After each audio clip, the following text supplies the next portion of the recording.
Hello les amis, bienvenue dans cette nouvelle vidéo. Ici c'est Sébastien Caniel. On va parler d'un nouveau livre. Il s'agit d'un livre de Robert Kiyosaki et plus précisément du livre L'entreprise du 21e siècle. Bon, alors ce livre-là, on revoit quelques principes de base forcément qu'on doit déjà connaître de Robert Kiyosaki. Mais surtout, il est basé en fait sur le MLM, c'est-à-dire le marketing de réseau. Alors, le marketing de réseau, grosso modo, qu'est-ce que c'est? C'est vous avez un bonhomme qui est au-dessus, c'est la tête de réseau, et après vous avez un truc en bas avec genre deux personnes. Et après ces deux personnes, vous avez encore de nouveau deux personnes qui sont à accéder à chaque fois avec des niveaux de plus en plus bas. Donc bien sûr, le but, si vous voulez faire du MLM, à la base, ce qui est le meilleur, c'est d'être la tête de réseau. Parce que plus vous êtes en bas, moins vous gagnez, au bout d'un moment, vous ne gagnerez plus. Bon, l'autre principe du marketing des réseaux qui peut être bon, en fait, c'est pas l'argent qu'on cherche directement, c'est que le marketing réseau, ça veut dire qu'il y a un coaching. C'est-à-dire que la tête de réseau, elle, quand elle va commencer à faire ça, elle va engager genre deux autres personnes. Mais ces deux personnes, elle va les suivre pour les aider à faire le business, pour comment le business il marche. Et après, les deux autres personnes en dessous, ils vont faire la même chose pour aider les deux suivants à faire que leur business il marche, etc. Hein, c'est ça l'histoire du M&A. Donc ce genre de truc, c'est pas trop connu en France, encore moins sur Internet. Je crois qu'on peut le voir un peu dans les franchises ou dans les ou alors dans les tous ceux qui tupperware, etc. Vous pouvez voir de temps en temps ce genre de truc, la personne qui vient chez l'autre personne qui a mis tout un groupe et qui a encore quelqu'un qui la coach, etc. Du coup ça devient donc c'est ça le principe grosso modo du MLN. Ça peut être un business model qui est bien ou non, c'est chacun à voir. Il n'est pas très utilisé, en tout cas en France, en tout cas actuellement. Il y a quelques années en arrière, on en entendait plus parler, du moins il y en avait beaucoup de livres qui sont sortis à ce propos-là. Et c'est aussi à cette époque que j'avais acheté ce livre-là et je l'avais pas encore lu. Mais en fait, c'est assez passé de mode, hein, la mode actuelle depuis 2-3 ans, c'est le dropshipping. Hein, on est revenu dans un commerce très en dur et on parle moins de ce genre de truc ou d'affiliation ou autre. Bon, enfin bref, on va un peu résumer qu'est-ce qu'il en est de ce fameux livre de Robert Kiyosaki. Hein. Je vais vous parler de mes notes, hein, de ce que j'avais pris comme notes. Donc j'ai seulement pris à partir du deuxième chapitre, premier chapitre, je sais plus qu'est-ce que c'était, les règles ont changé, d'accord. Alors j'ai pris une première note au chapitre 2 à quelque chose, malheur est bon. Alors, qu'est-ce que j'ai noté? Le moment ne saurait mieux être mieux choisi. C'est lorsque tout va mal que les vrais entrepreneurs émergent. Les entrepreneurs ne se soucient pas vraiment des soubresauts du marché. Ils créent de meilleurs produits et de meilleurs procédés. Donc, lorsque quelqu'un dit «Oh, mais il y a moins d'occasions en ce moment», c'est parce que cet individu est un perdant. Alors là, on revient sur un truc de base, hein, l'état d'esprit. Effectivement, celui qui dit qu'il y a moins d'occasions ou qu'il n'y en a carrément pas du tout, c'est effectivement un perdant, pas un opportuniste. Donc ça peut pas être un gagnant. Donc ça c'est juste un point que j'avais noté. Je sais pas pourquoi je l'ai noté exactement. Bon, c'est un point de base. Hein. C'est à l'état d'esprit. Voilà, la personne qui dit c'est pas possible, etc. Tous ces trucs-là, c'est pas bon. C'est dans la tête qu'il faut changer. Alors dedans, il parle du cadran. Hein, du cadran EPTI, c'est-à-dire le côté gauche et le côté droit qui n'est pas le bon côté, comme il explique, hein, c'est donc le côté employé, travailleur autonome, et le côté droit qui est le côté propriétaire et investisseur. Et c'est vrai que ce sont les meilleurs côtés. Hein. Quand vous êtes dans le côté propriétaire, investisseur, ça veut dire que vous rentrez de l'argent tout en faisant rien, quoi. Vous êtes dans un mode passif. Hein. Ce sont les meilleurs trucs, mais c'est aussi des choses qui ne sont pas aussi simples à atteindre qu'on pourrait le croire. Hein. Surtout que là-dedans, il expliquera ouais, être un propriétaire d'entreprise. Là, ça a été traduit par création de richesse. Il dit ouais, bon, c'est une entreprise qui a 500 personnes derrière lui. Bon, en France, pour avoir 500 personnes derrière lui, bon, il y a des entreprises comme ça, mais vous, pour la créer, c'est pas aussi simple. Après, pourquoi pas? Moi, je pense que si vous avez déjà 10 ou 15 personnes, vous ne travaillez plus derrière, donc vous n'êtes plus dépendant de cette entreprise, quoi. Vous pouvez engager quelqu'un d'autre pour être le patron à votre place, quoi. À partir du moment où vous avez assez de sous, quoi, vous n'avez pas besoin non plus d'avoir 500 personnes. Après, c'est votre but et de marquer l'histoire et que ça dure plusieurs générations. Bien sûr, il faut la grossir. Avoir plus de 500 personnes, c'est clair et net, hein.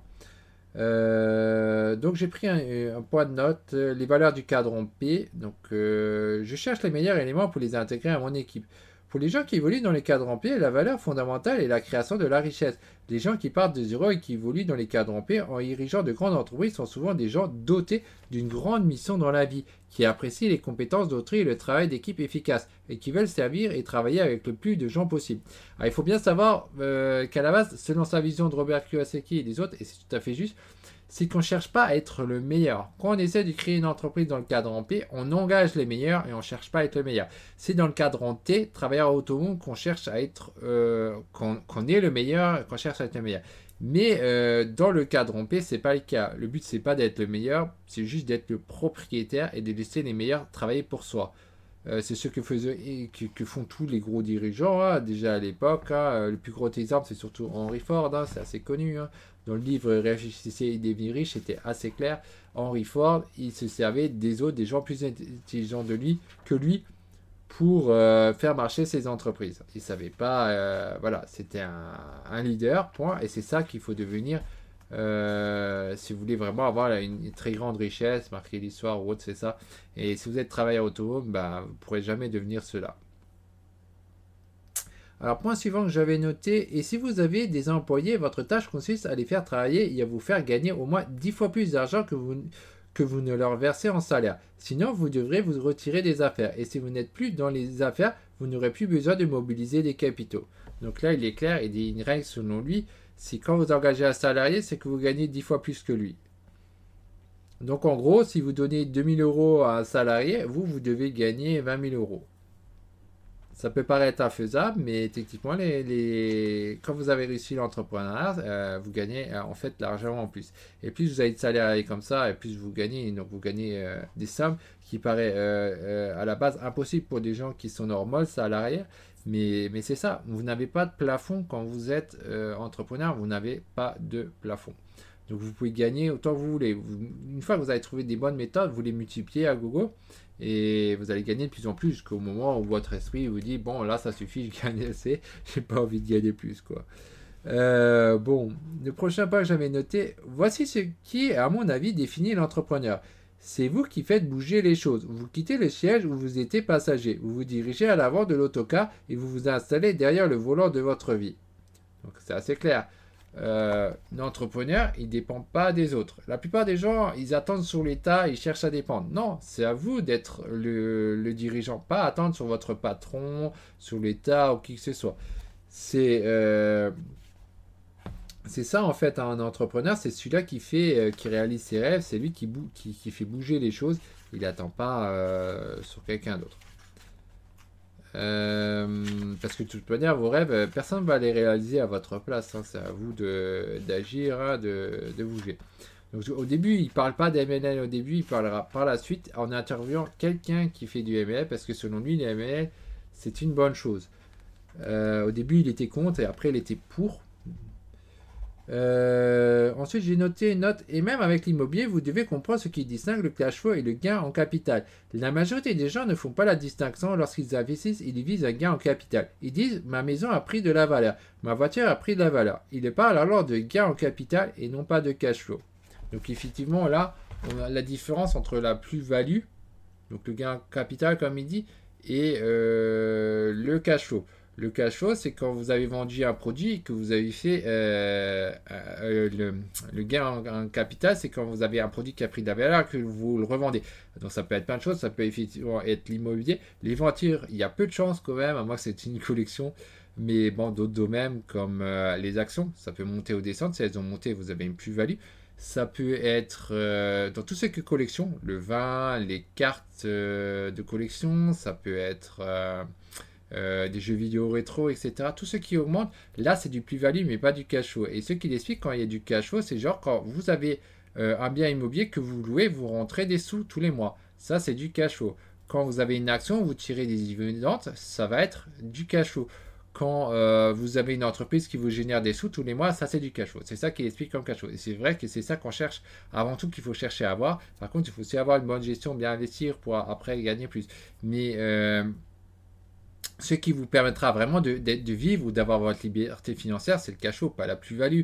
Si vous avez un truc collector que vous avez qui a pris de la valeur, vous le vendez après, oui, vous avez une plus-value, mais vous l'avez qu'une fois, pas plusieurs fois, ça ne vous permet pas d'avoir votre liberté financière, à moins que c'est vraiment pour des millions. Mais j'en doute quand même que vous avez quelque chose qui va augmenter aussi gros. Donc votre but, c'est de chercher des plus-values en louant notamment. C'est un des meilleurs moyens, c'est effectivement l'immobilier en faisant la location.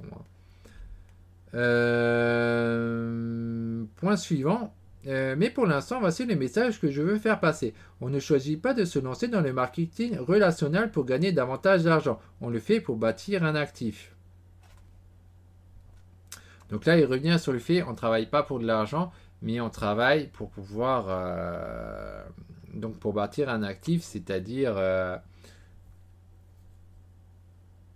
comment on va dire ça? Disons que le gars qui est salarié, il travaille pour l'argent et qu'il a plus si maintenant il se fait virer, il a plus son salaire. Donc il travaille donc pour de l'argent et pas pour un actif. Alors que le gars qui a travaillé pour un actif, c'est que quand il a fait quelque chose et qu'il va le garder à vie. Donc là, c'est plutôt dans le sens actif. Quand vous avez un bien immobilier, genre même simplement une place de parking par exemple, vous avez acheté un actif. Vous rentrez des sous tous les mois. Et vous travaillez plus pour. Ensuite, point suivant que j'ai mis. Les gens qui pénètrent dans l'arène du marketing relationnel ont parfois une sorte de choc culturel, car ils ont l'habitude de se faire dire quoi faire. Vous pouvez travailler très très très dur dans le cadran UE et pourtant n'avoir aucune expérience dans l'établissement d'objectifs. Dans l'établissement d'objectifs, l'élaboration d'un plan d'action, l'organisation de votre emploi du temps, la gestion du temps et l'exécution d'une séquence logique d'action productive. Donc là, il faut savoir qu'effectivement, quand vous rentrez dans le marketing relationnel, le MLN, vous allez, au marketing de réseau, vous allez en fait pouvoir apprendre les bases de l'entrepreneuriat. Donc le MLN, ça peut être un super truc pour pouvoir apprendre comment les choses elles marchent, avoir un coach en fait derrière soi, un coach qui vous suit vraiment. Parce que bon, il y a beaucoup de coachs sur Internet qui sont gratuits ou payants, qu'importe. Ils vous font un truc pendant 1 heure et ils regardent vos trucs que vous avez fait et après ils vous suivent pas, ils vous lâchent. C'est pas du coaching quoi. Un coaching, c'est voilà, vous lâchez pas la personne, vous êtes derrière lui jusqu'il a réussi, gratuit ou pas. La question n'est pas là. On s'en fout de le payer ou pas. Le truc, c'est quand vous voulez être coach. Pour moi, c'est vous restez derrière la personne, vous le lâchez pas jusqu'il a réussi à comprendre votre philosophie, comment ça marche. Si votre truc elle marche vraiment, vous devez être en mesure capable de lui faire bien comprendre comment ça marche. Bien sûr, la première fois que vous allez faire 1 heure ou 2 heures, la plupart du temps, il n'y arrivera pas parce qu'il n'est pas à votre place. Même s'il vous écoute, il comprendra certaines choses, mais il ne va pas tout comprendre. Il ne va pas comprendre tout comme ça. C'est pour ça qu'il faut le suivre, la personne. Un coaching, c'est normalement un suivi. C'est pas juste, voilà, je fais 1 heure et après, voilà, fini. Bon, c'est pas ça le coaching. Donc, quand vous rentrez dans du MLN, là, vous avez bien un coach qui vous suit, qui ne va pas vous lâcher. C'est ça qui est bien. Dans un sens. Mais on voit rarement ça. Donc, rentrer dans un MLN en France, c'est quand même assez compliqué. Mais c'est vrai que c'est plus facile pour apprendre des bases si vous pouvez rentrer dans un truc comme ça. Point suivant, le marketing relationnel enseigne aux gens à surmonter leur peur, à communiquer, à comprendre la psychologie de ceux qui leur disent non et à persévérer devant le rejet et les défis du monde réel. Voici quelques-unes des habilités essentielles qu'une éducation financière fondée sur le monde réel apporte. Une attitude gagnante, une tenue professionnelle, surmonter ses peurs, ses doutes et son manque de confiance en soi. Surmonter la peur du rejet, aptitude à communiquer, aptitude en relations humaines, compétences en gestion du temps, responsabilisation, établissement d'objectifs concrets, gestion du budget, compétences en matière d'investissement. Donc on apprend pas mal de choses en rentrant dedans, ce qui facilite bien la tâche quand vous avez cette possibilité, surtout que le coaching du coup il vous coûtera rien quoi, il est gratuit quoi. Mais encore là la question n'est pas là quoi. Moi personnellement que le coach il soit gratuit ou pas, le problème ne se situerait pas là, c'est est-ce qu'il va vraiment faire un suivi pour que vous puissiez bien maîtriser son truc ou pas. Le fait que ce soit gratuit ou pas, à la limite, personnellement, je ne regarde pas là-dessus. De moins en moins, d'ailleurs, moi j'achète de plus en plus de séminaires, de formations, etc. Et puis je m'en fous de payer pour ce qui m'intéresse, c'est ce que je vais apprendre et comment ça va me permettre d'aller beaucoup plus vite. Parce que le principal problème, en fait, c'est le temps. C'est pas directement l'argent. L'argent, on n'en aura plus besoin le jour où on n'est plus là, hein. Le temps, il continue de passer. À un moment, on va disparaître. La question, c'est est-ce qu'on a réussi à réaliser nos rêves entre-temps ou pas?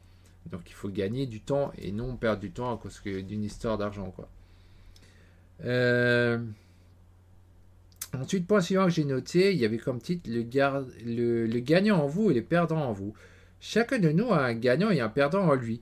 Cela m'inclut aussi. Il y a des fois un gagnant et il y a un perdant en moi, et ils s'affrontent souvent. Si la majorité des gens ne font que passer, au lieu de réellement réussir dans la vie, c'est parce qu'ils laissent le perdant dominer. Moi, je ne lui permets pas. J'insiste pour que le gagnant l'emporte.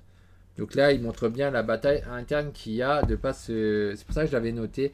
C'est vrai qu'on a tous des moments où on a des coups plus bas, où on perd un peu d'énergie, où on est moins positif, etc. Et c'est bien, faut arriver à combattre et à se remettre en selle. Donc pour ça, le meilleur moyen, c'est de regarder des motivateurs ou des gens qui sont positifs pour remettre en selle. Mais surtout ceux-là qui vous expliquent les stratégies de quoi vous dire dans la tête pour pouvoir remonter, hein. Il y a des mots qu'il faut vraiment supprimer de votre tête. Alors c'est pas facile quand vous avez l'habitude, mais il faut les enlever. Tous les mots comme essayer ou j'aimerais, etc. Il faut vraiment avoir en tête, il n'y a pas de ça, quoi. C'est vraiment, t'essayes pas, tu le fais, quoi. Enfin, c'est ce genre de truc. Et parce que si tu vas dans le sens inverse, tu dis t'essaies, t'as déjà perdu, en fait. Donc tout ça, c'est des trucs internes. Et on l'a tous par moments, c'est ces trucs on se fait avoir par, moment, par des périodes. Et ces périodes, il faut arriver à les combattre et à avancer. Ensuite, j'ai noté, nous avons tous un perdant en nous. Ah bah, j'ai encore... C'est bizarre ça. Je croyais que chacun de nous a un gagnant, celui avec qui autrefois il y a un gagnant, il n'y a pas. Alors je sais pas exactement, il répète un peu la même chose. Nous avons tous un perdant en nous, il y en a un en moi et il prend souvent le dessus, pas longtemps heureusement. Chaque matin, je fais ce choix. Qui se lève aujourd'hui, le riche ou le pauvre en moi, le gagnant ou le perdant. Telle est votre bataille. Donc là, il explique juste que le matin, alors il explique clairement, c'est un choix, et qu'il va se poser la question chaque matin en se levant. Donc, est-ce que c'est le riche qui se lève ou est-ce que c'est les pauvres? Il faut bien comprendre que la pauvreté ou être riche ou pauvre, c'est avant tout déjà dans votre tête. Si vous voulez être genre monsieur multimillionnaire, milliardaire ou autre, il faut déjà l'avoir dans la tête avant. Si vous n'avez pas dans la tête, vous n'arrivez pas à faire les gestes qu'il faut pour être le monsieur millionnaire, vous ne le serez jamais. Il faut d'abord être avant d'avoir. Et donc c'est un choix. C'est un choix si vous êtes gagnant ou perdant, si vous êtes une personne riche ou pauvre, si vous êtes multimillionnaire ou pas. Si vous ne dites pas vous êtes multimillionnaire dans la tête déjà aujourd'hui, mais vous ne le serez jamais. Après, c'est pas important que vous ne l'êtes pas directement. Ce qui importe, c'est que dans votre subconscient, vous ancrez ça comme quoi vous l'êtes. Et quand vous avez ancré dans votre subconscient que vous l'êtes, vous allez commencer à agir différemment pour pouvoir le devenir. Alors bien sûr, plus tôt vous arrivez à bien ancrer ça, et plus vite ça ira, hein, c'est évident, quoi, hein. Après, bien sûr, vous pouvez aussi faire les choses par étapes, hein, ce qui sera plus facile. Si vous dites tout de suite trop, vous aurez du mal, hein. La première étape en général, c'est de dire voilà comment je peux faire pour doubler mes revenus. C'est déjà une première étape. Ou pour gagner tout autant que je gagnais avant, pour avoir juste ma liberté financière, ne plus avoir de patron, machin. Ça peut être des premiers objectifs avant de vouloir tout de suite être millionnaire. Vous pouvez faire des trucs comme ça, mais en tout cas, c'est avant tout dans la tête, hein. Vous avez peut-être déjà entendu dire que le revenu d'un individu a tendance à être à peu près égal au revenu moyen des 5 meilleurs amis. Et vous connaissez sans doute ce proverbe. Qui se ressemble, s'assemble. C'est également vrai pour les riches, les pauvres et la classe moyenne. Autrement dit, les riches fréquentent les riches, les pauvres fréquentent les pauvres et la classe moyenne fréquente la classe moyenne. Alors ça, c'est tout à fait vrai. On le voit souvent. Les gens qui sont riches sont souvent ensemble. Et les gens qui sont pauvres le sont souvent aussi. Alors bien sûr, vous n'avez pas forcément toujours le choix, hein. Il ne suffit pas de vouloir vous rapprocher de quelqu'un riche pour qu'il vous accepte. Souvent, il a beaucoup de demandes et tout. Par contre, il y a une chose que vous pouvez faire, il faut savoir, si vous voulez rapprocher des riches, déjà, et que de l'autre côté, vous êtes contre d'acheter ceux qui vendent, ben vous n'allez pas vous rapprocher d'eux. Il ne faut pas avoir de problème à acheter leur formation et encore mieux à appliquer les choses et après leur envoyer des messages et tout, comme quoi vous l'avez fait, etc. Et ça va vous rapprocher de ces gens-là. D'ailleurs, de toute manière, certains, quand ils vous vendent des formations, ils vous demandent aussi de passer à l'action parce que c'est ça qui va changer les choses et de vous le dire pour pouvoir participer à leur mastermind et tout. Et si vous voulez rapprocher de votre objectif, c'est ça. Donc, une étape, tac, j'achète la formation du type, tac, j'agis les choses, tac, je le fais savoir. Du coup, ils vont vous trouver en partie peut-être à ça. Peut-être qu'ils vont vous servir de vous comme témoignage. Parce qu'il faut savoir que le témoignage, ça fait vendre leur formation. Mais vous, c'est bon pour vous, ça vous fait rapprocher de la personne. Et en même temps, ça vous fait aussi de la pub pour votre activité à vous, une fois que vous l'avez démarré. Et tout ça, c'est une chaîne, quoi. Mais à la base, tous les gens qui refusent de donner un peu d'argent, eh ben, ils ne pourront jamais, en fait, devenir riches. Ça ne marche pas comme ça. Parce que vous n'allez pas pouvoir vous rapprocher des riches si vous refusez de payer un petit peu, quoi.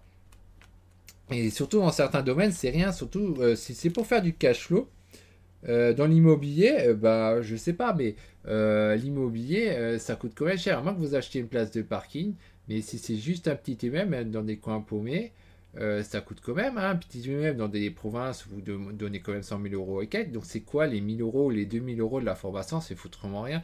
Vous pouvez négocier, en fait c'est bien. C'est pas parce qu'il est affiché l'immeuble de rapport à 100 000 euros que vous êtes obligé de l'acheter 100 000 euros. Vous pouvez très bien négocier juste les 2000 euros de la formation si vous voulez. Bien sûr, en général, vous pouvez baisser en réalité bien plus bas que en fait 2000 euros, mais c'est juste pour dire que la formation 1000 euros, 2000 euros, en fait, c'est rien du tout.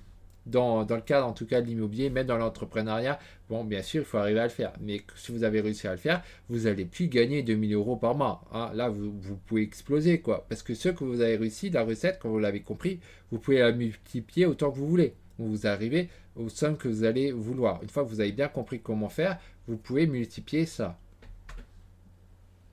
Bon, ensuite, point suivant que j'ai noté, le pouvoir n'est pas dans le produit, le pouvoir est dans le réseau. Si vous voulez devenir riche, la meilleure stratégie consiste à trouver un moyen de créer un réseau fort, viable et apte à se ramifier. Alors ça, c'est tout à fait vrai. Hein. Il faut savoir que votre produit, c'est pas ce qui est important, c'est bien le réseau. Et c'est pour ça que... comment dire c'est pour ça qu'il y a des gens qui payent de la publicité. C'est parce que c'est le réseau qui est important. C'est pas le produit. Votre produit, à la limite, vous pouvez avoir le meilleur service, le meilleur produit et tout, mais s'il n'est pas vu des autres, bah, vous ne le vendrez pas, votre produit. Et c'est pour ça qu'il y a des marketeurs qui se retrouvent bien supérieurs à d'autres, alors que leur niveau est inférieur à un autre. Mais pourtant, ils sont supérieurs. Mais parce qu'ils ont le réseau. Et c'est pas correct, mais c'est comme ça. Moi, j'ai reproché ça pendant très très longtemps. J'ai dit, c'est pas normal. Alors, tu vois, moi, je suis à la base, je suis programmeur. Et j'ai appris comme tout le monde, je fais de la programmation web et j'ai appris PHP comme tout le monde. Et j'ai étudié PHP de fond en comble. Et quand j'avais réussi à étudier de fond en comble, je voulais aller beaucoup plus loin, toujours plus loin. Alors j'ai appris, oui, mais en Java, les gens ils sont à un niveau nettement meilleur en faisant de l'objet. Pour arriver à faire de l'objet, j'ai appris Java. Parce qu'effectivement, le Java, c'est que de l'objet. Vous ne pouvez pas faire autrement. Et donc, j'ai appris énormément de choses. Donc, j'avais un niveau largement supérieur aux gars qui faisaient du PHP. Uniquement du PHP. Parce que moi, j'avais appris les deux. Et après, il y avait d'autres trucs. Alors, il fallait apprendre JavaScript parce qu'il fallait apprendre le côté client, le côté serveur. Bon, tout ça, c'était qui. Mais juste pour vous dire que après, vous apprenez tout ça, et vous apprenez de plus en plus. Mais au final, c'est pas ça qui va faire que vous allez vendre plus qu'un autre qui a juste un niveau de PHP. Le gars, il pourrait juste savoir faire du procédural, n'avoir même aucune connaissance en objet, il n'en fait pas. Ou alors fait de la bidouille en faisant du copier-coller. Il y a des trucs comme ça, des gens qui faisaient du copier-coller de code pour arriver à faire leur truc et qui vendaient ça. Et le truc, bah, c'est que ces gens-là, bah, ils faisaient plus d'argent que l'autre qui avait plus de connaissances, qui savait vraiment programmer, etc. Et ça, je peux vous dire que c'est vrai et c'est dans tous les domaines. Donc, il faut bien comprendre que ce qui est le plus important, c'est le réseau et le fait de savoir vous vendre. Votre domaine, qu'importe lequel c'est, que c'est la programmation ou autre, et ben c'est pas ça qui va vous enrichir. Hein. Clairement pas, c'est une faute. Hein. À l'école, on dit oui, bon, il faut chercher à être le meilleur, etc. Eh ben non, non, non, non. On remarque que l'arrêté, c'est pas du tout ça, ça marche pas du tout comme ça. Hein. Ensuite, point suivant que j'ai noté, mon père riche disait, les gens les plus riches du monde bâtissent des réseaux. Tous les autres cherchent du travail. Et ça, c'est vrai. Il y a, si vous voulez devenir riche, faut pas chercher du travail, il faut bâtir des réseaux. D'ailleurs, beaucoup de gens viennent à vous qui ont, quand vous allez entreprendre et si vous allez réussir, il y a pas mal de gens qui vont venir à vous, ils vont dire ouais, moi j'ai bac plus 5, bac plus 10, etc. Ou qu'importe. Et ils essaient de montrer en avant leurs compétences et ils veulent travailler pour vous. Mais quand ils travaillent pour vous, c'est pas eux qui vont s'enrichir à fond, c'est vous. Parce que comme l'a dit Robert Kiyosaki plus tôt, quand vous engagez quelqu'un, c'est que vous gagnez 10 fois plus que le gars que vous engagez. Donc, le truc, il est assez clair, quoi. Pour pouvoir être riche, il faut créer un réseau. C'est ça qui est le plus important. Le réseau, c'est le nerf de la guerre. Le réseau et savoir vous vendre. Le reste, je peux vous dire, c'est secondaire. Vous pouvez bien sûr continuer à travailler dans votre truc si c'est votre passion, bien entendu. Mais il faut savoir que c'est pas ça qui vous rendra directement riche. Alors, la loi de Metcalfe. Robert Metcalfe, le fondateur de la société 3Com, est l'un des créateurs du protocole Ethernet et l'auteur d'une équation qui définit la valeur d'un réseau. V égale N au carré. En d'autres termes, la valeur économique d'un réseau est égale au carré du nombre de ses utilisateurs. Et en termes plus simples, cela signifie que si l'on ajoute des utilisateurs, la valeur du réseau croît de façon exponentielle. Donc là, il en vient à ça pour parler en fait du marketing relationnel. Comme je l'ai dit au départ, au début de la vidéo, on a une tête de réseau, un personnage. Ce personnage, il va en engager deux autres. Du coup, on est à 3. Mais après ces 3-là, les deux là, personnages que vous avez engagés, ils vont engager chacun 2. Donc ils vont engager 4 de plus. Donc vous vous retrouvez à 7. Et à chaque fois, les deux autres vont re-engager 2, etc., etc. Donc vous voyez comment ça va hyper vite. Si vous voulez que votre truc il explose à fond, ben en fait, il faut créer un réseau, ça va beaucoup plus vite. Autrement dit, il ne faut pas faire la même chose que je suis en train de faire sur cette chaîne. Je travaille tout seul. Il y en a d'autres qui vont s'associer et ils vont engager plein d'autres personnes. Et celui-là qui va gagner, c'est celui-là qui a créé la chaîne au départ. Et c'est celui qui va gagner le plus. Donc en gros, c'est ça quoi. Donc sur cette chaîne là, clairement là je le fais pas parce que c'est autre chose. Bon, je le teste sur autre chose de nouveau ce truc, cette histoire de marketing de réseau.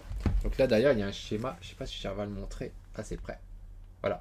On voit le schéma, donc vous avez la tête de réseau qui engage après d'autres, etc., etc. Et on voit que ça se multiplie et ça devient après phénoménal. Et donc ça, on peut le faire effectivement dans une chaîne YouTube. Vous pouvez le faire. Vous pouvez engager d'autres personnes pour qu'ils posent des vidéos à votre place. Et si vous faites ça, forcément, la chaîne elle grossit plus vite. Et du coup, si la chaîne elle grossit plus vite, vous allez pouvoir faire plus d'argent par la suite. Parce que bon, vous n'êtes pas obligé de donner genre les revenus publicitaires. Par contre, vous allez devoir faire d'autres choses, laisser faire d'autres choses, laisser genre prendre leur propre formation, ou leur lien d'affiliation, ou je sais pas quoi. Tout ça, c'est à définir hein, quand vous engagez les personnes selon ce qu'ils acceptent. Mais c'est sûr que c'est vous qui allez gagner au final le plus, quoi. Et ça, vous pouvez le faire donc dans des vraies entreprises. Quand vous faites des franchises, en grosso modo, c'est à peu près ça. Quand vous faites de l'affiliation, c'est à peu près la même chose. Il n'y a pas le coaching, mais sinon, c'est la même chose. Vous êtes la tête de réseau et vous engagez d'autres personnes pour qu'ils travaillent pour vous. Voilà. Mais la différence, c'est que cette histoire de MLN, c'est qu'il y a un coaching derrière encore en plus. Il y a une personne qui vous coach pour réussir quand vous n'êtes pas la tête de réseau. Mais l'idéal, c'est toujours d'être la tête de réseau et non d'être celui-là en dessous. Même si là, vous avez effectivement pas de plafond. Comparé au salariat, quand vous êtes en MLN, vous êtes bien en tant qu'entrepreneur. Mais c'est quand même la tête de réseau qui gagne vraiment le plus. Hein. Ça changera jamais. Le système, il a toujours été comme ça, il sera toujours comme ça. Le gars qui crée le réseau au départ, c'est celui-là qui gagne le plus. En tant que distributeur d'une entreprise de marketing relationnel, vous pensez peut-être que votre tâche consiste à faire connaître et à vendre un produit. Ce n'est pas le cas. Votre rôle est de transmettre de l'information, de raconter une belle histoire et de construire un réseau. Voilà, ce qu'il explique, c'est pas de chercher à vendre directement. Hein. Ensuite, j'ai noté dans le domaine de la vente, le secret du succès repose sur ce que vous êtes en mesure d'accomplir. Dans le monde du marketing relationnel, le secret du succès repose sur ce que vous pouvez dupliquer. Donc voilà la différence qu'il expliquait entre les deux. Dans le MLN, il faut que vous engagez des nouvelles personnes. Alors que dans l'autre cas, vous cherchez à vendre, mais quand vous cherchez à vendre tout seul, au bout d'un moment, vous allez... vous ne pourrez pas faire plus d'argent pour la simple bonne raison que vous n'avez que 24 heures dans une journée. Et c'est pas un effet de levier. Alors que quand ça duplique, c'est un effet de levier. Ce ne sont pas les meilleurs produits ou services qui font la fortune d'une entreprise, ce sont les meilleurs leaders qui attirent l'argent. Une entreprise qui a oublié comment raconter son histoire se retrouve vite au bord de la faillite, même s'il a des tonnes de marchandises en stock. Lorsqu'une entreprise éprouve des difficultés financières, c'est souvent parce que son dirigeant n'arrive pas à en communiquer la vision. Il est incapable de raconter son histoire. Il est peut-être intelligent, mais il est un piètre communicateur. Donc là, on revient sur le fait de savoir se vendre. C'est effectivement plus important de savoir vous vendre, de créer des émotions, que d'avoir le meilleur produit du monde. Ensuite, j'ai commencé à comprendre qu'une entreprise de marketing relationnel est fondée sur les leaders qui rassemblent des gens, alors qu'une entreprise traditionnelle ou publique est fondée sur la promotion d'un nombre restreint d'individus et sur un gros bassin d'employés qui se contentent d'un chèque de paie régulier. Ces formateurs dans le monde du marketing relationnel ne disaient pas si vous ne m'offrez pas un bon rendement, vous perdez votre emploi. Ils disaient plutôt laissez-moi vous aider à toujours faire mieux. Tant et aussi longtemps que vous voudrez apprendre. Je serai là pour vous transmettre mon savoir. Nous faisons partie de la même équipe. Donc on voit bien là le système de coaching. Hein. Le gars, il le soutient jusqu'au bout. C'est ça à la base l'idée du marketing relationnel. C'est assez difficile à appliquer ça en France d'ailleurs parce que les Français sont souvent jalouseurs. Ils ont souvent des problèmes avec l'argent. Alors c'est pas le cas de tout le monde, hein. Bien sûr.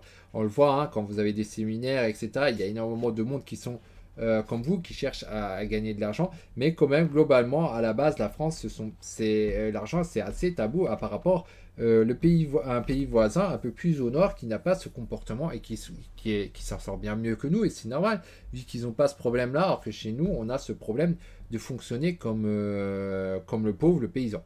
Bien sûr, je dis ça entre parenthèses aussi, les paysans, parce qu'il faut savoir quand même que de nos jours, les paysans, hein, ils peuvent faire énormément d'argent parce que les animaux, c'est pas ça peut coûter très cher.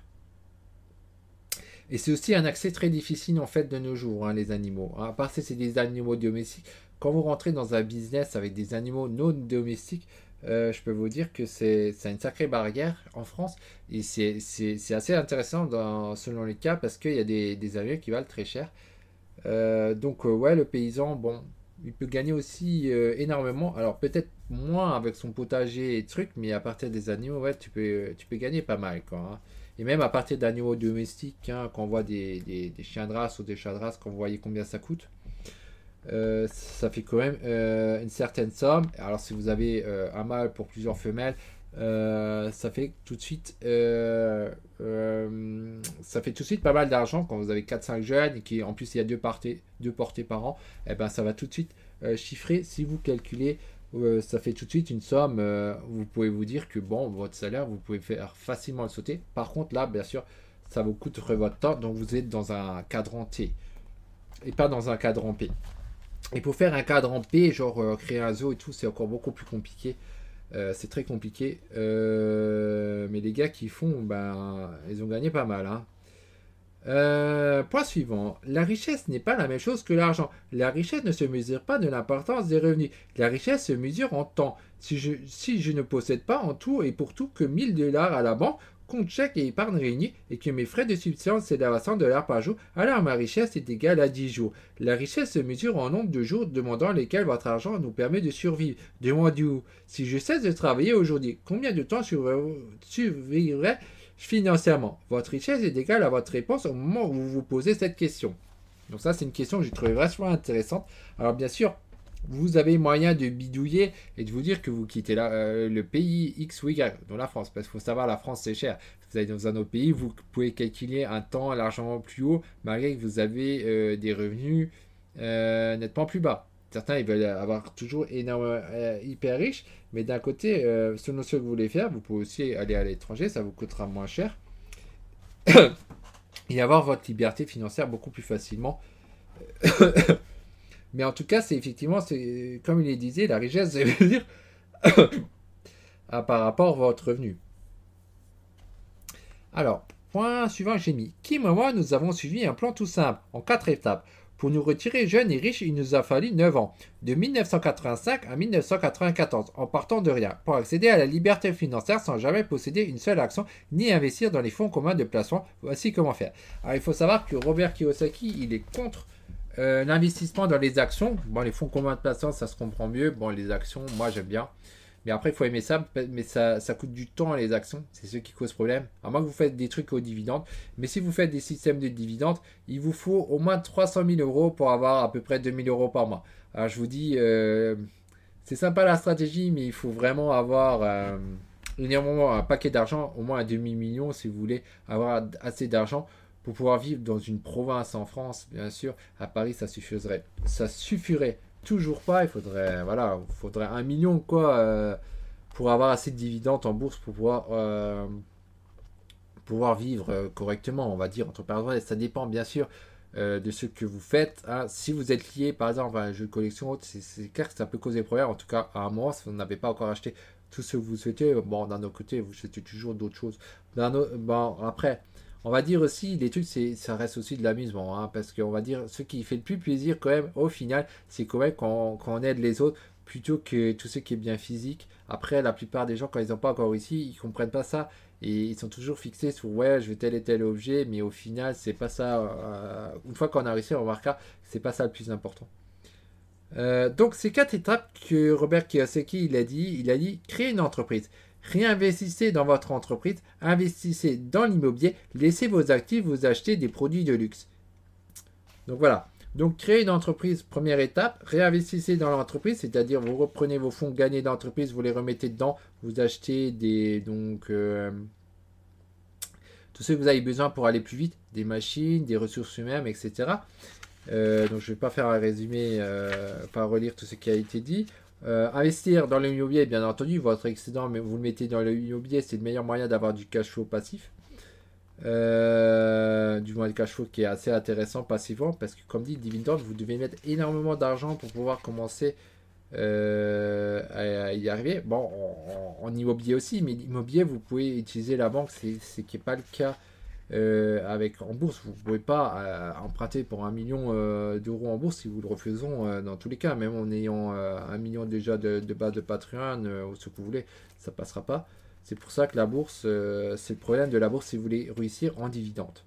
Par contre, là où moi je pense que c'est super bien, c'est moi j'adore ça quand même, c'est en trading, mais il faut arriver à le maîtriser. Parce qu'en trading, si vous arrivez à maîtriser le trading, je peux vous dire que vous pouvez gagner mais vraiment des sommes colossales et vous pourrez acheter carrément votre immobilier en cash. Parce qu'il faut savoir qu'en bourse, vous pouvez aussi utiliser l'effet de levier. Et donc vous n'avez plus besoin forcément d'une banque. Mais c'est quelque chose d'extrêmement difficile, hein, le trading. Ça, je peux vous le dire.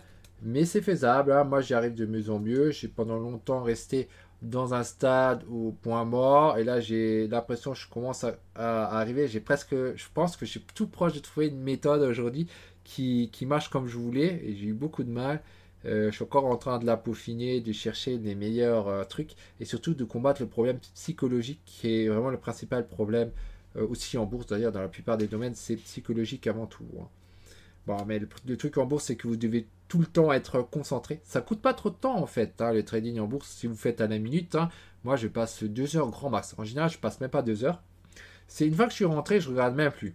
Pour moi, j'ai un stop, j'ai une limite, je laisse tourner. Soit il me fait mes points, soit il me fait pas mes points, et puis c'est tout.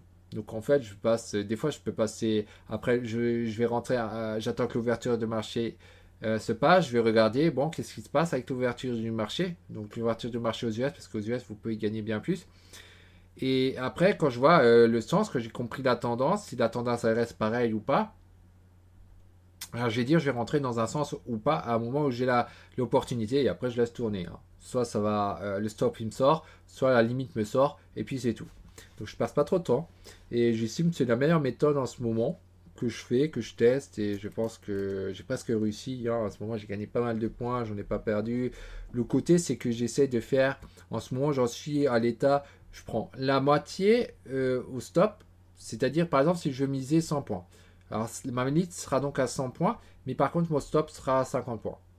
Voilà. Donc l'autre problème, du coup, c'est de l'entrée. L'entrée, il faut vous mesurer que les probabilités sont, vous avez le maximum de chances de gagner. Une fois que vous avez fait ça, il faut arrêter de regarder la bourse. Au lieu de stresser, ouais, ça monte pas tout de suite comme je veux, ou ça descend pas comme je veux tout de suite, eh ben, vous regardez même plus. Là, je regarde même plus. Et voilà, je me prends pas le chou, et j'ai plus de trucs là-dessus. Je suis rentré, je laisse tourner. Bon, point suivant, lorsque vous prenez l'habitude de vous demander Comment puis-je me le permettre? Vous vous entraînez à nourrir des rêves toujours plus grands. Aussi, vous ne faites que rêver, mais vous croyez que vous pouvez faire une réalité de ces rêves. D'un autre côté, dire je ne peux pas me le permettre et tous vos rêves comme si vous posez une serviette humide sur la flamme d'une bougie. Il y a déjà suffisamment de gens dans le monde qui cherchent à étouffer vos rêves sans que vous n'ayez besoin d'en rajouter. Et ça, c'est tout à fait vrai. Si vous parlez de vos rêves, les gens souvent vont vous rabasser. C'est pour ça qu'il ne faut pas parler de vos rêves. Mais il y a aussi le problème en vous-même. Quand vous rabaissez, vous ne pouvez pas avoir ce truc. Alors que si, vous pouvez l'avoir, qu'importe c'est quoi, que ce soit une voiture, une villa, un château ou une carte. Moi, je vois souvent des gens, ils ont l'état d'esprit, ils ne peuvent pas acheter leur carte. Ah, genre un Black Lotus, bon, actuellement c'est à peu près 10 000 euros s'il est neuf, hein, s'il est impeccable, on va dire. Enfin, si on regarde, c'est toujours plus compliqué, mais disons, s'il est propre, bien propre, 10 000 euros. Et la plupart des gens, pour eux, bah, ils vont se dire, c'est pas possible d'avoir ça. Alors, on voit des bidouilles, hein, pour avoir des versions proxy qui ont été faites par l'éditeur et autres, qui s'appellent Collector Edition et tout ça, et parce que c'est moins cher et tout. Mais tout ça, c'est un état d'esprit. C'est parce que la personne, elle s'est déjà dit dans la tête qu'elle ne peut pas arriver à avoir la version donc à bord blanc en unlimited. Mais une personne qui a un esprit de fort, il va se poser plutôt la version. Si lui, il est intéressé par une version en alpha, donc la version qui coûterait le plus cher, eh ben, il va se poser la question, comment puis-je me permettre, comment je peux faire pour acheter ce Black Lotus en alpha? Il va pas se dire, ah bah non, c'est pas possible, je vais acheter une collector edition. C'est avant tout dans la tête, c'est ça le problème. Si vous abandonnez, vous dites c'est pas possible, bah vous allez vous retrouver avec ce collector edition et vous n'aurez jamais votre Black Lotus Alpha ou autre. Et c'est pas la peine de dire sur ceux-là qui l'ont, ah oui, mais tu l'as acheté il y a des années en arrière, machin. Ah, ça, j'ai déjà essayé de faire comprendre aussi plusieurs fois. Moi, je continue d'acheter les choses qui m'intéressent et je regarde pas le prix. Au contraire, je me demande comment je peux faire pour l'avoir. Et au final, je finirai par avoir le truc X ou Y que je me suis mis. Alors peut-être que je suis beaucoup plus long que d'autres, mais c'est avant tout, je suis conscient que c'est avant tout dans ma tête. Si je vis dans ma tête, voilà, je progresse doucement, je sais pas, à mon trading ou autre, c'est normal que je vais pas décoller, que ça va pas devenir exponentiel, que ça va pas aller tout vite là. C'est parce que c'est avant tout, déjà le blocage se trouve déjà dans la tête. Si vous stagnez, vous faites des vagues. Hein, que ce soit l'entreprise, le trading ou autre, c'est parce que ça commence d'abord déjà dans votre tête. Bien avant la réalité, d'abord dans votre tête. Il faut déjà changer ça. Ensuite, on a mon père riche disait, les gens qui n'ont que des petits rêves se condamnent à mener une vie limitée et médiocre. Donc là aussi, il explique clairement, il faut voir grand. Donc ça revient à ce que j'ai dit. Au lieu de vouloir vous dire, vous voulez à Black Lotus Collector Edition, hein, si vous jouez genre à Magic, bah, posez-vous plutôt, dites-vous plutôt, voilà, mettez vraiment ce que vous voulez vraiment. Si je suis sûr et certain que toutes les personnes qui ont des collector edition, c'est pas ce qu'ils veulent réellement. Alors pourquoi ils se concentrent pas sur ce qu'ils veulent? S'ils veulent un alpha ou un bêta, alors il faut avoir en tête, voilà, je veux ça, comment je peux faire pour l'avoir? Et pas se contenter d'un collector edition. Moi, quand je vois ça, ben, je me dis, bon, la personne, elle est faible. Ah oui, ça vous plaît pas. Mais c'est vrai. C'est pas pour être méchant, mais c'est la réalité. Et qu'importe le domaine. Si le gars, il veut une Porsche, parce qu'il est fada de voiture, une Porsche, Lamborghini ou je sais pas quoi. Bon, moi, je suis pas très voiture. Mais disons, si l'objectif, c'est ça, pourquoi alors vouloir vous poser la question comment avoir une Twingo? Si votre but c'est d'avoir une Porsche, posez-vous la question comment vous allez faire pour avoir une Porsche et pas une Twingo. Et la plupart des gens, ils abandonnent. Alors, automatiquement, ils auront une vie médiocre et ils n'arriveront pas à avoir ce qu'ils veulent. Ça, c'est 100% sûr. S'ils continuent comme ça, jusqu'à la fin, ils arriveront que dalle. Et c'est pour tout le monde pareil. C'est des choses qu'il faut changer. Et alors là, il explique qu'il y a 5 catégories de rêveurs. Ça, c'est très intéressant. C'est d'essayer de vous situer dans quelle catégorie vous êtes et alors d'essayer de changer pour aller dans la meilleure catégorie. C'est évident. Hein. Donc, le premier, il dit les rêveurs qui vivent dans le passé, les rêveurs qui n'ont que des petits rêves, les rêveurs qui ont déjà réalisé leurs rêves, mais qui qui n'en font plus de nouveau et qui s'ennuient. Les rêveurs qui ont de grands rêves, mais pas de plan précis pour les réaliser et qui se retrouvent les mains vides. Les rêveurs qui ont des grands rêves et qui les réalisent et qui partent ensuite à la conquête des rêves plus grands encore. Donc, ce que je parlais, quand j'ai dit que ceux qui ont des petits rêves, c'est le gars qui se contente donc d'une Twingo plutôt que d'une Porsche, hein, qui se contente voilà, d'une maison plutôt qu'un château, etc. Ça, c'est les gens qui ont des petits rêves. Et quand vous avez donc le niveau au-dessus, celui-là qui a réalisé ses rêves, mais qui ne continue pas d'avancer. C'est par exemple, maintenant, vous avez votre Porsche, ou vous avez genre votre Black Lotus Alpha, Beta ou qu'importe, et vous dites, bon, maintenant, j'ai pas d'autres rêves. Et bien ça, vous serez dans cette catégorie-là, dans la catégorie 3. Alors personnellement, moi je me suis pas arrêté là, hein. C'est pas parce que j'avais mon Black Lotus en bêta. Bon, je cherche pas d'alpha parce que, bon là, je dois admettre que je reste assez à le passer, il faudra peut-être changer un jour. Mais à la base, quand j'ai reçu mon Black Lotus alpha, je me suis pas dit, bon, maintenant j'arrête. Alors j'ai commencé à chercher d'autres choses. Et alors je voulais compléter mon set de double terrain bêta. Et c'est toujours ce que je suis en train de faire. Mais j'ai déjà abandonné ces rêves. Et quand je l'ai fini, et ben alors je vais passer à autre chose. Je vais chercher quelque chose d'encore plus grand. Peut-être ce serait un Black Alpha ou peut-être autre chose, je ne sais pas. Mais directement, je vais dire, je ne sais pas. Disons, j'ai une liste, mais j'ai pas de priorité sur ceux que j'ai envie. Mais c'est vraiment de l'amusement, hein. Je vais le dire comme ça, j'en ai pas besoin. Mais en tout cas, ce que je veux dire, c'est que je vais pas dire, voilà, je m'arrête. Je vais me chercher d'autres rêves. Et dans toutes les catégories. C'est pareil. Bon, les voitures, j'ai pas de truc. Parce que moi, les voitures, c'est pas mon truc. Par contre, dans l'immobilier, oui, avoir un château, c'est un truc qui m'amuserait bien quand je serais plus vieux. Donc, du coup, vous commencez petit dans l'immobilier. Vous pouvez pas, en général, moi, vous avez eu un super héritage, vous venez d'une famille riche, vous n'allez pas acheter directement un château, une villa. Mais par contre, vous pouvez commencer petit. Acheter un parking, puis un garage, puis une maison, puis un immeuble, puis je sais pas quoi. Et vous continuez, vous créez un empire. Et quand vous créez cet empire, par la suite, vous verrez que votre village, château, ou même une île, ou je sais pas qu'est-ce que vous voulez, vous finirez par pouvoir l'avoir. Mais il faut déjà vous poser la question sur comment vous pouvez faire pour l'avoir, pour au final l'atteindre. Donc ça, c'est le rêve plus haut. Donc là, c'est au moins au niveau, donc le niveau 4. Et alors, il dit qu'il faut avoir un plan précis. Donc il est très clair. Pour atteindre votre rêve, vous devez aussi avoir un plan précis. Donc là, on revient sur un point que je parlais comme avec la bourse. Je vous ai dit, moi je suis en train de tester un nouveau plan depuis quelques temps que j'ai repris. À un moment, je l'avais mis de côté pour me concentrer sur autre chose. Puis je suis revenu parce que je pense que la bourse, c'est quand même un des meilleurs moyens de gagner énormément d'argent facilement si vous avez à le maîtriser. Enfin, je parle du trading, hein. La bourse, c'est pas quelque chose d'extrêmement difficile. Bon, il faut aussi avoir un plan, sinon vous perdez aussi beaucoup d'argent, hein. Il y a des actions qui chutent vraiment à fond, hein. Vous pouvez perdre 100%. Hein. Faut pas croire que vous pouvez forcément gagner 100%, mais il y a des stratégies très simples. Mais le trading est donc plus difficile parce qu'il y a la partie psychologique que vous restez derrière l'écran. Et comme dit, moi, mon nouveau plan, je me suis mis à un nouveau plan où je reste plus derrière l'écran. C'est au moment où je reste derrière l'écran que je suis rentré. À partir du moment où je suis rentré, j'ai une limite et un stop. Et c'est ça que je fais. Souvent, la limite, elle est déconseillée. Elle n'est pas utilisée par la plupart des traders, mais ils conseillent de mettre un stop. Bon, mais moi, ce que j'ai remarqué, que je me suis dit, il y a ce fameux problème psychologique qui revient tout de suite, tout le temps. Et moi, je me suis dit, bon, c'est quand même compliqué de rester longtemps dedans. Parce que moi, j'essaie quand même de gratter beaucoup de points en peu de temps. J'essaie pas d'avoir 20 points. Moi, j'essaie d'avoir 100 points. Donc, j'essaie d'avoir 5 points plus que ceux que des traders qui ont réussi de faire. C'était pas tous, mais il y en a un où j'avais suivi la formation. Le gars, il cherchait à faire 20%. 20 points à la minute.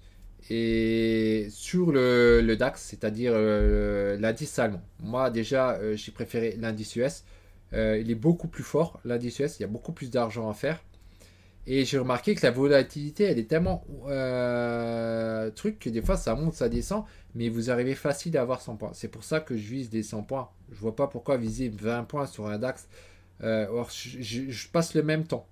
Donc je préfère passer les US. Oui, c'est l'après-midi plutôt le matin. Ok, bon, il faut s'adapter. Mais du coup, moi, je préfère les US parce que je peux viser 100 points. Mais par contre, rester dedans, c'est quand même pas toujours facile. Parce que des fois, ça va très vite, ça dure quelques minutes. Mais des fois, ça va monter. vous allez avoir vos 80 ou 90 points et ça va bloquer. Et là, ça va vous mettre un coup de stress si vous avez la bougie après qui fait rouge.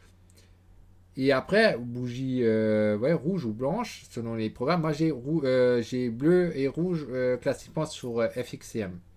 C'est vert et rouge sur ProReal Time. Et après, sur les autres, ça dépend. À l'époque, c'était blanc et noir. Mais maintenant, on n'utilise plus trop blanc et noir. Vous le voyez surtout dans les livres parce qu'ils sont en noir et blanc. Mais c'est vrai que psychologiquement, vous avez ce problème. Quand ça va à 80, et vous allez peut-être lâcher l'affaire, vendre, alors qu'il fallait pas, parce que vous allez réussir les 100 points. Et moi, en ce moment, j'ai dit, je mets la limite, je laisse, et je peux vous garantir que j'ai souvent 100 points.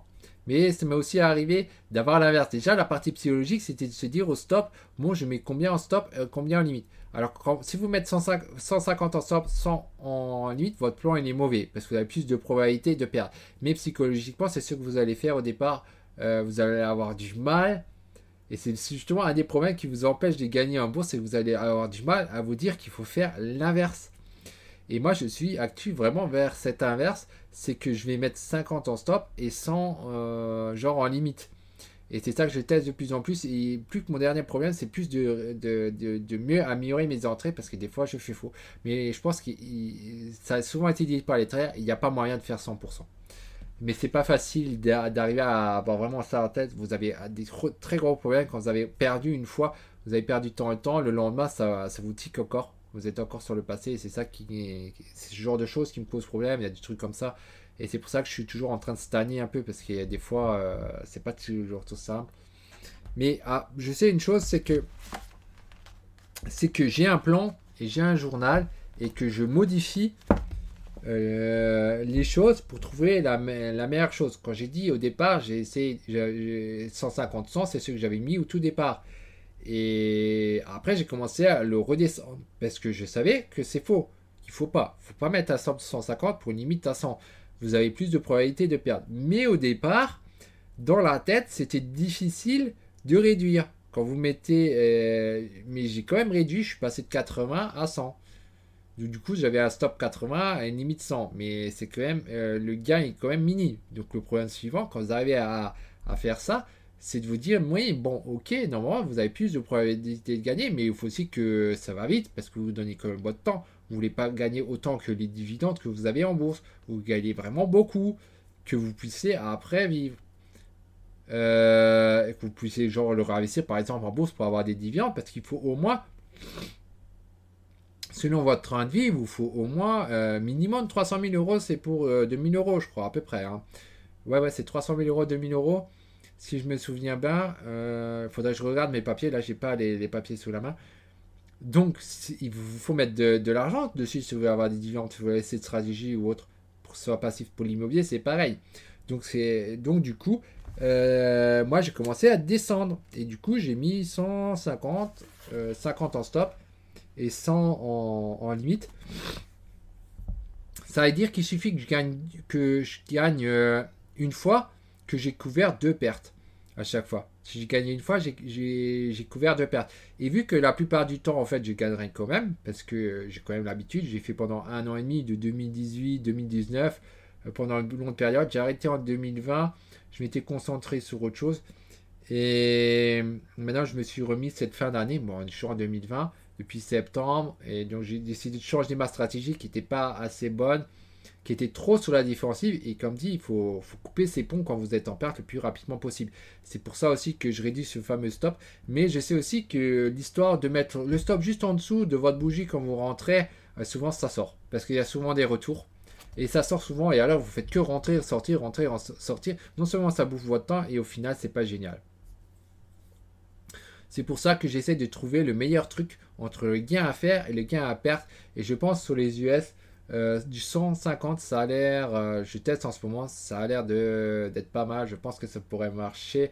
Mais je peaufine le truc, je cherche exactement le meilleur truc qui me permettrait de gagner le plus. Parce qu'être à zéro à la fin du mois, c'est pas le but. Hein. Sinon, j'ai perdu mon temps, j'ai pas gagné. Mon but, c'est de gagner. Mais il faut avoir un plan qui apporte votre truc. Si vous n'avez pas de plan, vous ne pouvez pas y arriver, c'est clair, parce qu'il faut chercher les détails. Et ça, c'est en dropshipping, c'est en MLM, c'est en trading, c'est en affiliation. Tous les domaines, il vous faut un plan et affiner votre plan pour que ça marche. Ensuite, le prochain point, j'ai appris quel était l'essence de l'entrepreneuriat. Vous devez faire bouger les choses. Et la seule façon d'y arriver, c'est de savoir avec certitude ce qui est vraiment, vraiment important pour vous et de réaliser que vous seul pouvez être l'artisan de votre destinée. Donc là, on revient sur une histoire un peu de plan. Vous devez savoir ce que vous voulez et agir. Si vous n'agissez pas, il n'y aura rien. Vous pouvez faire votre liste d'objectifs, c'est sympa. Vous pouvez la détailler complètement et tout. Mais ça ne marchera pas si vous ne bougez pas votre cul. Et en plus, il faut un plan, comme dit, parce qu'il va falloir le remodeler. Alors, ensuite, j'ai noté. Alors ça, c'est une remarque du gars qui fait du MNN, qui l'interview.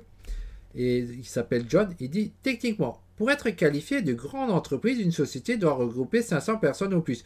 Encore une fois, on parle généralement de 500 employés. Mais c'est le nombre qui compte ici. Lorsque vous créez un réseau de 500 représentants indépendants ou plus, on peut absolument accoler le qualifié grande à votre entreprise et la catégorie dans le cadran P. Donc là, il est très clair.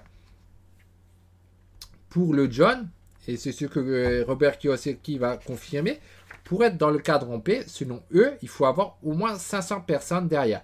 Que ce soit des salariés ou que ce soit genre dans des partenaires qui sont donc en dessous de vous. Vous êtes la tête de réseau, vous avez 500 personnes qui sont en dessous de vous. C'est vous qui êtes, vous avez donc un cadran P et vous êtes largement plus obligé de travailler facilement. Avec 500 personnes, vous pouvez être sûr que vous gagnez des sommes et ce serait incroyable de faire un truc pareil. Mais c'est faisable, hein, c'est faisable. Mais déjà, je pense, déjà arriver à faire que vous arrivez à vous sortir, après que vous arrivez à engager 5 personnes, 10 personnes, 15 personnes, et puis vous augmentez. Faut pas essayer de faire direct 500. Je pense que si vous essayez de faire ça, c'est pas possible.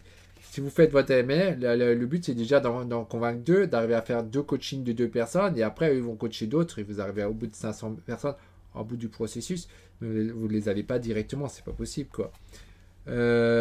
Ensuite, il y a noté par Robert. John, lorsque je dis aux gens, donnez-vous du temps, ils me posent invariablement cette question. D'accord, mais combien de temps? Que leur répondez-vous? Je leur dirais de se donner 5 ans. Exactement comme moi. En fait, c'est le temps qu'il faut pour ériger n'importe quel type d'entreprise. J'appelle cela un plan quinquennal. Alors ça, je pense que ce n'est pas forcément vrai dans tous les domaines, 5 ans. Maintenant, si c'est pas Internet, c'est pas 5 ans. Hein. Si vous n'avez pas réussi, au bout, je pense, de 2 ans, c'est que c'est pas la peine de continuer. Maintenant, c'est vrai que dans d'autres domaines, dont le training, vous pouvez peut-être mettre 5 ans avant d'y arriver. Ça, c'est clair. C'est pas aussi simple. Mais c'est clair que si vous dites, ouais, 6 mois, j'ai pas réussi, j'abandonne, en trading, vous n'arriverez jamais. Dans l'entrepreneuriat physique, c'est pareil. Vous n'allez pas y arriver au bout d'un an, quoi. Ça mettra plus de temps. Il n'y a que par Internet où vous pouvez vous donner 6 mois à 1 an. Si vous n'arrivez pas, là, vous pourrez vous poser la question si vous abandonnez ou pas. Mais dans les autres domaines, c'est clair que c'est pas comme ça, quoi. Ça met beaucoup plus de temps, quoi. Hein. Dans son ouvrage intitulé Outlier, The Story of Success, donc les histoires de succès, Malcolm Gladwell explique que pour se réaliser pleinement dans quelque domaine que ce soit, il faut environ 10 000 heures de dur labeur. Alors qu'il étudiait à l'école secondaire, Bickell a consacré 10 000 heures à la programmation. Lorsqu'il n'était pas encore qu'un petit groupe rock anglais qui rêvait de devenir célèbre, les Beatles ont joué dans une boîte de nuit à Hambourg, 7 heures par jour, 7 heures par semaine, soit environ 10 000 heures. Alors clairement, en programmation, je peux vous le dire qu'il vous faut vraiment un temps fou. Alors oui, vous pouvez faire moins d'heures, mais comme je l'avais dit plus tôt dans la vidéo, vous n'êtes pas réellement un programmeur en faisant juste un peu de PHP. Hein. Il y a énormément de choses derrière qu'il faut apprendre et que vous n'apprenez d'ailleurs pas dans PHP, hein, les tests unitaires, UML, etc. Tous ces trucs, vous ne les apprenez pas. Et tout ça, ça coûte du temps et beaucoup de temps. Vous avez des mois pour chaque truc à apprendre, quoi. Hein. Vous avez des pavés, quoi, à lire de 700-800 pages, quoi. Hein. Les bouquins, c'est pas des petits bouquins tout rikiki, hein, ça prend beaucoup plus de temps. Hein. C'est comme apprendre une langue, hein. Vous ne l'apprenez pas en 6 mois, hein. Vous apprenez des bases, mais vous n'avez pas un langage courant en 6 mois. Il vous faut au moins 2 ans facile, quoi. Et encore, si vous êtes doué, hein, moi je suis pas doué en langue. Et déjà, c'est une erreur parce que je me dis ça dans la tête. Bon, mais c'est parce que qu'à la base, quand j'étais petit, j'étais pas doué en français, je toujours pas. Mais c'est vrai que c'est aussi, en grande partie, c'est on se le dit dans la tête, ça va devenir comme ça. Il faut arriver à changer. Oui, c'est facile. Pour moi, je considère les maths faciles parce que ça a toujours été facile depuis que je suis petit, mais il y a l'environnement autour de moi. La plupart des gens, ils étaient forts en maths et nuls en français. Et c'est toujours le cas aujourd'hui quand je regarde mes neveux. Quand tu les vois, il est fort un peu dans tous les domaines parce qu'on lui a interdit d'aller trop devant l'écran. Et c'est une bonne chose. Mais il est fort, donc, du coup, aussi, il se débrouille très bien aussi en français, etc., en allemand et tout. Mais voilà, son truc, il a dit, ouais, c'est les maths. Ah ouais, c'est les maths. C'est normal, parce que moi-même, frangin, mes parents, etc., c'était les maths. Donc c'est beaucoup plus facile les maths. Donc on sait que l'environnement joue. Mais c'est aussi dans votre tête, hein. Et ça, c'est pas facile, hein. Pour moi, le premier, hein, je le dis bien. Je me dis, ouais, l'or, c'est pas facile. Il faut pas se dire ça. Il faut avoir vraiment en tête, c'est facile et on arrivera plus facilement à apprendre de cette manière. Point suivant, dans son ouvrage, ça je l'ai dit, on en a parlé, on va voir plus loin. Alors, tout se résume à l'action. Vous pouvez planifier tout ce que vous voulez, étudier tout ce que vous voulez et apprendre tout ce que vous voulez. Mais les seuls individus qui gagnent dans le monde du marketing relationnel sont ceux qui passent à l'action. Aujourd'hui, demain et chaque jour ensuite. Bon, ça c'est dans tous les domaines, hein. Vous devez agir. Il ne suffit pas d'avoir un plan, d'avoir une liste d'objectifs ou autre et de dire ça va venir. Il ne suffit pas d'appliquer la loi d'abstraction. Ouais, je me concentre sur le truc, ça va me venir. Non, il faut vous concentrer, mais il faut aussi agir. Si vous n'agissez pas, vous ne pouvez pas avoir l'objet que vous désirez. C'est pas possible. Il faut agir. Le dernier point que j'avais noté, c'était donc, qu'est-ce qui fait de vous une personne riche? La connaissance. Voilà. C'est ce que j'avais noté, la connaissance. Une leçon en or. Alors que j'étais un jeune adulte, avant même que je commence à investir dans l'immobilier, j'ai d'abord investi dans l'or. L'or est la seule véritable monnaie, avais-je raisonné. Comment puis-je me tromper? J'ai commencé à acheter des pièces d'or en 1972, à une époque où cette devise valait environ 85 dollars l'once. J'avais 25 ans lorsque j'ai eu 32. Le cours de l'or approchait les 800 dollars l'once. Et là, la somme que j'y avais investie s'était pratiquement décuplée. Génial! Exalté, j'ai laissé la part du gain l'emporter sur la prudence selon les rumeurs qui circulaient. Le cours de l'or allait atteindre les 2500 dollars l'once. Des investisseurs gourmands ont commencé à engranger, même ceux qui s'étaient encore jamais intéressés à cette devise.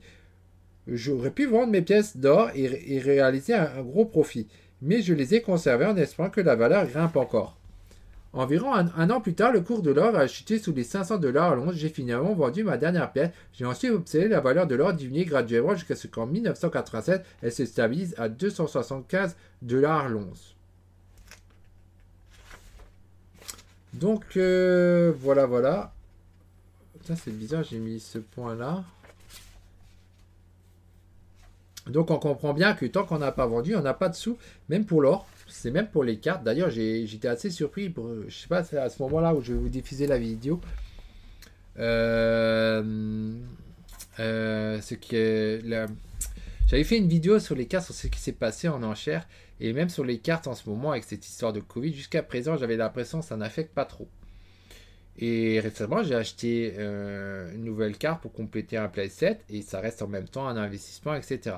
Sauf que là, j'ai remarqué que la dernière enchère qui s'est passée, eh ben, la carte, elle s'est vendue à un prix, c'était vraiment extraordinaire et elle s'est vendue très très très bas, bien plus bas que le prix du marché. Parce que c'était quand même un 31 octobre, hein, où l'enchère s'est finie, donc la fin du mois, mais quand même, la carte était vendue à moins 30% à peu près. Et j'étais très surpris. Moins 30%, c'est vraiment énorme et ça met qu'il y a clairement quelque chose, un problème. Bon, après, elle avait augmenté à fond, hein. Moi, j'en avais acheté deux autres avant que ça avait augmenté à fond. Donc, je reste toujours gagnant globalement sur les cartes, que j'ai. Si je les vends, j'ai une plus-value, hein. Dans l'immédiat, il y a aucun problème. Mais j'ai l'impression quand même que le Covid en ce moment a fait quand même les choses un petit peu parce que j'ai regardé une seconde carte, je l'ai dit dans la vidéo, que je voulais voir l'enchère pour voir à combien elle va partir finalement. Et elle est aussi partie à moins de 30% environ de la valeur et j'étais surpris. Ce qui cloche, par contre, c'est que d'autres cartes ont été vendues plus cher que le prix du marché et c'est pas du tout cohérent. C'est qu'il y en a deux qui ont baissé de moins 30% et c'est pas normal et que que d'autres ont monté. Normalement, jusqu'à présent, ça a toujours monté et c'est assez normal parce qu'on est dans un truc de collection et pas d'investissement. Ce sont des objets de collection et en général, la collection, ça va pas chuter comme ça. L'or, c'est un investissement aussi. Ça monte, ça va descendre parce que les gars, ils investissent, ils ne l'achètent pas parce qu'ils collectionnent, ils ne l'achètent pas. Enfin, il y en a peu hein, pour l'or. Il y en a qui collectionnent les pièces, mais clairement, un lingot, c'est pas pour collectionner. Hein. C'est vraiment un investissement. Et les cartes, donc, c'est de la collection, comme le vin, etc. Donc, ça a moins de probabilité de chute. Mais c'est pas impossible. C'est pour ça que je dis qu'il faut toujours diversifier un minimum. Et même dans les cartes elles-mêmes, faut pas acheter que du bêta, que de l'alpha. Moi, je suis d'avis, il faut avoir un peu des deux. Parce que voilà, on sait jamais si les choses elles changent de nouveau. Ça peut. Et ça, personne ne peut le savoir. Mais en tout cas, j'étais assez surpris que les deux cartes ont été vendues nettement moins cher. D'autres ont été vendues beaucoup plus cher. Qu'est-ce qui s'est passé? Pourquoi? Je ne sais pas la raison exacte personnellement. J'étais assez curieux, mais je vais suivre le marché dans l'avenir, bien évidemment, sur les prochaines enchères et voir qu'est-ce qui se passe. Bah, en tout cas, c'était incohérent, mais en tout cas, c'était une super opportunité, selon moi, pour les gens qui ont acheté les cartes, qui n'ont pas. Qui ont agi et qui ont eu finalement les deux cartes à un prix largement en dessous du prix du marché. Bon, après, je regardais le site qui vend le plus cher, j'aime bien regarder ça. Certains sites, et dont celui-là qui vend toujours à un moment hyper cher pour voir s'il a laissé ses prix et tout. Et il avait baissé ses prix de 3000 $ par rapport aux 12 000 qu'il avait mis. Et la carte, celle-là qu'il avait, il l'avait vendue. Donc apparemment, je ne sais pas à combien il a baissé pour la vente parce que normalement, vu qu'ils vendent beaucoup plus cher que le prix du marché, il n'en vendrait pas. Mais si lui, il a redescendu à 9000 $, alors que le prix était de 8000 $ en moyenne, c'est qu'il y a effectivement une chute de prix qui s'est vraiment. Il y a eu vraiment un problème dessus. Et c'est vrai que la carte, elle avait vraiment limite triplé, presque, en peu de temps après que j'en avais acheté deux, elle avait quasiment triplé, quoi. C'était vraiment énorme quoi la montée. Bon après c'est pas la seule, hein. Je dois admettre que le Black Alpha ça a aussi vachement augmenté comme pas possible. Et vraiment ces dernières années ça a monté comme pas possible qu'on se pose la question quoi. Et effectivement il y a énormément de demandes par rapport à l'offre. Mais quand même c'est une sacrée expansion hauteur. Et je ne sais pas si à un moment ou un autre il va aussi chuter. Mais bon, soit elle chute, si elle chute, elle devrait chuter dans cette histoire de crise. Là, j'ai pas suivi, j'en ai pas vu d'autres enchères en ce moment. Mais c'est ça. Soit la crise elle continue et effectivement ça affecte vraiment les cartes dans l'avenir. Et c'est une super opportunité pour en acheter plus. Parce qu'il faut savoir que quand on va sortir de la crise, ben forcément ça va augmenter de nouveau. C'est comme la bourse. Hein. Là par contre ça sera pareil. C'est comme la bourse, quand ça va sortir, ça va monter. Hein. Donc il faut bien comprendre, voir au moment où les journaux vont dire ah ils ont le vaccin. Il fallait investir juste la veille, quoi. Si vous avez investi la veille, vous allez voir que vous allez gagner en bourse, mais un bon paquet. Et c'est pareil donc dans plusieurs domaines, et peut-être dans les cartes, si vraiment ça chute vraiment. Pour l'instant, j'ai un peu d'incompréhension parce que voilà, il y a d'autres cartes qui ont augmenté, d'autres qui sont restées au prix normal, comme j'en ai parlé dans la vidéo. Alors, elle sera peut-être postée avant ou après, et d'autres qui ont vachement chuté, et tout ça c'est pas très cohérent, mais c'est vraiment intéressant. Et en tout cas quand les prix ils baissent comme ça veut dire que c'est super intéressant d'acheter. Donc voilà ce que je voulais parler un peu de ce livre. On a un peu parlé du livre, donc voilà, si ça vous intéresse le livre, je vous le donnerai en lien. Vous pouvez l'avoir, je crois qu'il est encore disponible ce livre.